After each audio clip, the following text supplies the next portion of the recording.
Seguinte, Jesus nasceu de verdade, não tem como a gente comprovar arqueologicamente, né? Não tem dados arqueológicos para isso. Mas a probabilidade de que Jesus tenha nascido realmente no dia 25 de dezembro é muito alta. Eu vou explicar por quê.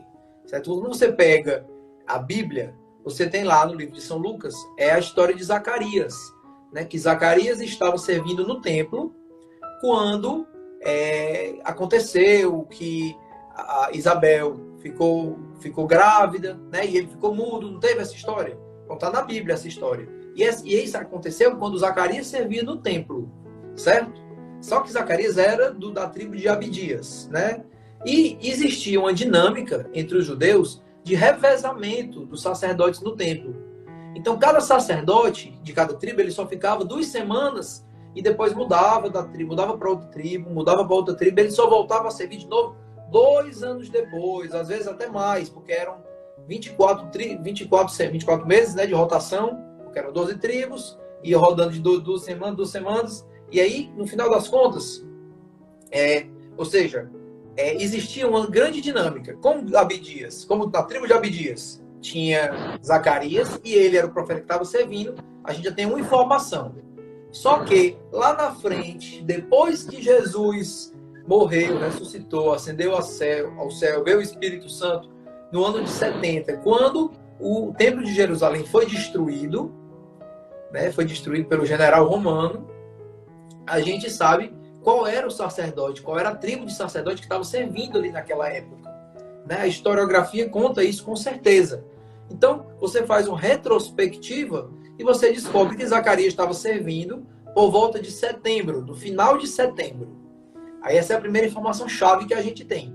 Zacarias estava servindo no Templo de Jerusalém no final de setembro. Aí o próximo passo.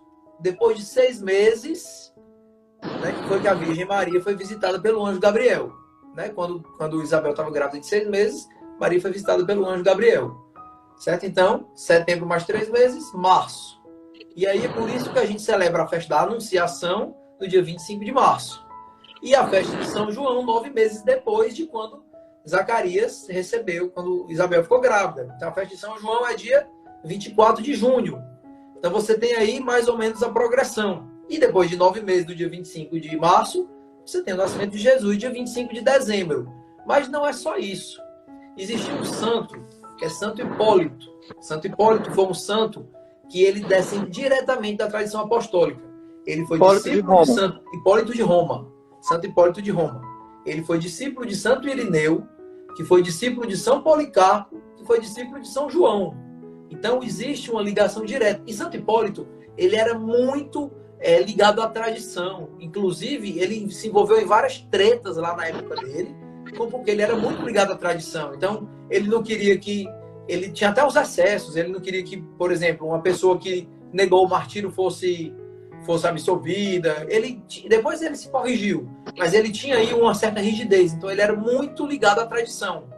E já no ano 200, ou seja, pouco tempo depois, ele já atestava que Jesus havia nascido no dia 25 de dezembro. E antes disso ainda, a festa de São João, na igreja oriental, que era a igreja majoritária daquela época, a festa de São João já era celebrada no dia 24 de junho. Só que São João é 6 meses mais velho que Jesus, está na Bíblia isso. Então é uma coisa muito notória, muito fácil de você constatar que Jesus realmente nasceu no dia 25 de dezembro. Além disso, tem outra informação que a gente tem baseada na história, que é o seguinte: depois que o cristianismo começou a acontecer, depois que Jesus nasceu, depois que Jesus ressuscitou, depois que veio a época de Constantino, houve ainda um outro imperador que foi um apóstata, chamado Julião o Apóstata. E ele declarou que dia 25 de dezembro seria a festa do Rei Sol. Então, a historiografia mostra o contrário do que se conta. Que naquela época foi criada a festa do Rei Sol para substituir a festa do nascimento de Jesus, e não o contrário. Então, quer dizer, a gente hoje escuta e engole que a festa de Jesus, que o nascimento de Jesus foi colocado nessa data por causa do nascimento do Rei Sol, né? Da festa do Deus Sol dos pagãos. Mas foi o contrário. A festa do Deus Sol, dos pagãos, dos romanos, ela é de data posterior ao nascimento de Jesus. Então não tem nada a ver, a festa não existia antes, passou a existir depois. E foi exatamente porque o cristianismo ele foi dominando aquela cultura. Muito interessante Daniel Hobbes falando, que ele diz assim, os cristãos eles ganhavam espaço na sociedade pela maneira como eles ajudavam os pobres, pela maneira como eles acudiam àqueles que estavam sofrendo as catástrofes naturais, a peste, as doenças, né? Abrigavam os peregrinos. Então, dessa forma, a sociedade foi sendo cristianizada de uma maneira espontânea, de modo que 300 anos depois já havia na Igreja Romana, que é da década de 60, né? E no Oriente já havia muito cristianismo. Né? O cristianismo ele foi criando uma sociedade. Então, quando apareceu um imperador que não queria o cristianismo, que queria destruir o cristianismo, já depois do tempo das perseguições, foi que ele determinou que se celebrasse a festa do Deus Sol no dia do aniversário de Jesus. Quando os cristãos já celebravam o aniversário de Jesus, foi que os romanos botaram essa data aí. Então, eu mostrei para vocês aqui, sim, facilmente, que Jesus nasceu dia 25 de dezembro. O ano não dá para a gente ter muita precisão, mas o dia dá. Pessoal, eu queria fazer uma coisa agora. Se você entendeu e gostou do que o Rubinho falou, você bote palmas aí nos comentários. Bota as palmas aí, bota aí.